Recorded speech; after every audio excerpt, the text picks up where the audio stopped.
ಆ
ಮಾತನಾಡಿಸಿದಿರೋ ಅವ ದುಷ್ಟನೇ ಹೌದು ಎಂದಾದರೆ ಅವನ ಮುಂದೆ ನೀವು ಗರ್ಜಿಸಬೇಕಾಗುತ್ತದೆ.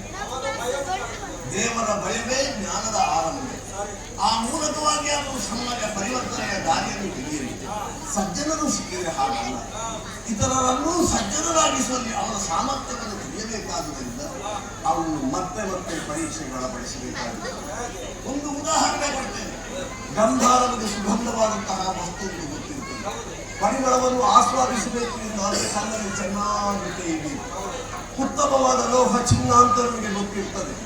ಆದರೆ ನೀರಿರುವ ಬೆಂಕಿಯಲ್ಲಿ ಇರಿಸಿ ಸುತ್ತಿನ 4 ಬಾರಿಸಿದಾಗ ಅದರ ನಿಜವಾದ ಚಂದವನ್ನು ಕಾಣಲಿಕ್ಕೆ ಸಾಧ್ಯವಾಗಿಲ್ಲ.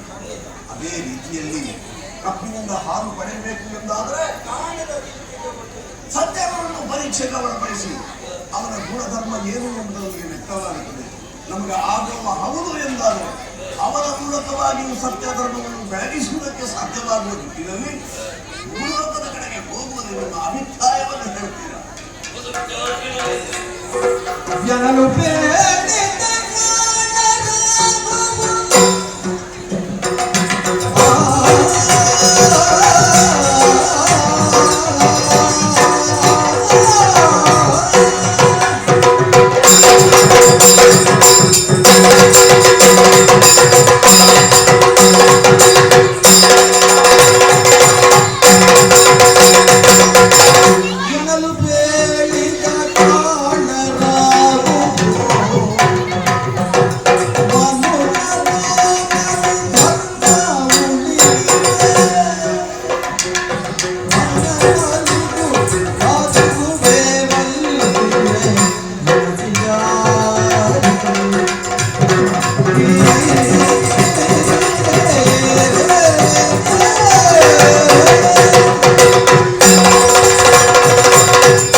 ಎಲ್ಲಿ ಸತ್ಯಾತ್ಮರ ಧರ್ಮಾತ್ಮರು ನಮ್ಮ ಪಾಲಿಗೆ ದೊರೆತರೆಂದಾದರೆ ಅವರ ಮೂಲಕ ಧರ್ಮವನ್ನು ಬೆಳಗುವುದಕ್ಕಾಗಿ ಸತ್ಯ ಧರ್ಮ ಇರುವಲ್ಲಿ ಧರ್ಮದೇವತೆಗಳಾಗಿ ನೆಲೆಯಾಗ್ತೇವೆ.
ಧರ್ಮದೇವತೆಗಳೇ ಸಂತೋಷವಾಯಿತು.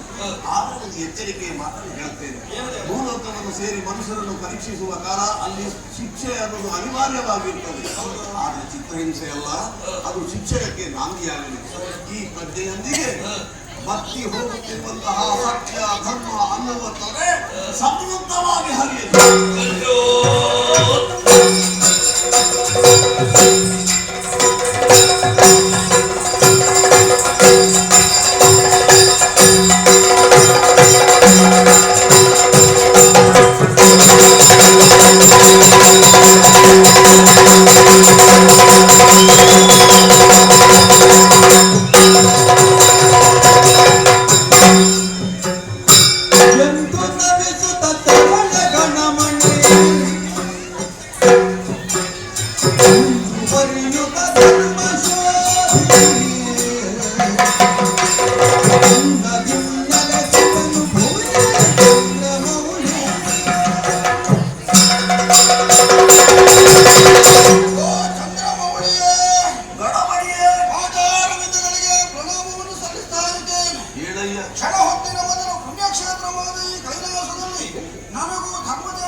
ನಾಲ್ಕು ಮಂದಿ ಧರ್ಮದೇವತೆಗಳು ಧರ್ಮಶೋಧನಾ ಕಾರ್ಯವನ್ನು ಕೈಗೊಂಡು ವಸುಂಧರೆಗೆ ಇಳಿತಾ ಇದ್ದಾರೆ. ಹೋಗುವಾಗ ಅವರಾಡಿದಂತಹ ಮಾತುಗಳನ್ನು ಗಮನಿಸಿ ಧರ್ಮವಿಲ್ಲದಂತಹ ಧರಿತ್ರಿಯನ್ನು ಸುಟ್ಟು ಭಸ್ಮ ಮಾಡುತ್ತೇನೆ ಎನ್ನುವ ಹಾಗೆ ಆಡಿದರು. ಕಮಲಜನ ಸೃಷ್ಟಿಯನ್ನು ಸುಡುವಂತಹ ಅಧಿಕಾರ ಧರ್ಮದೇವತೆಗಳಿಗಿದೆಯೇ? ಒಂದು ವೇಳೆ ಹಾಗೆ ಮನ ಮಾಡಿದ್ದೆ ಹೌದಾದ್ರೆ ಅವರಿಂದ ಅದು ಸಾಧ್ಯವಾದೀತೆ ಧರ್ಮಶೋಧನೆಗೆ ಮಾಡುವುದಕ್ಕೂ ಅವರಿಂದ ಅಸಾಧ್ಯ ಎನ್ನುವುದನ್ನು ತೀರ್ಮಾನ ಮಾಡಿಕೊಂಡೆ ಅವರಾಡಿದಂತಹ ನುಡಿಗಳನ್ನು ಕೇಳಿಸಿಕೊಂಡು ಭೀತರಾಗಿ ತಮ್ಮ ಸನ್ನಿಧಾನಕ್ಕೆ ಬಂದಿದ್ದೇನೆ ಸ್ವಾಮಿ. ಭೂಲೋಕದಲ್ಲಿ ಹುಟ್ಟಿದಂತಹ ಪ್ರತಿಯೊಬ್ಬ ಮಾನವನು ಅಧರ್ಮ ಮಾರ್ಗದಲ್ಲಿ ನಡೀತಾ ಇದ್ದಾನೆ ಎನ್ನುವುದನ್ನು ಹೇಳುವುದಕ್ಕಾಗುವುದಿಲ್ಲ. ತನ್ನ ನಡೆ ನುಡಿ ಆಚಾರ ವಿಚಾರ ವ್ಯವಹಾರಗಳಿಂದ ಆದರ್ಶ ಬದುಕನ್ನು ಸಾರಿತಾ ಇರುವಂತಹ ವ್ಯಕ್ತಿಗಳು ಅನೇಕರಿರಬಹುದು. ವಿನಾಕಾರಣವಾಗಿ ಅವರು ಶಿಕ್ಷೆಯನ್ನು ಅನುಭವಿಸಬಾರದು.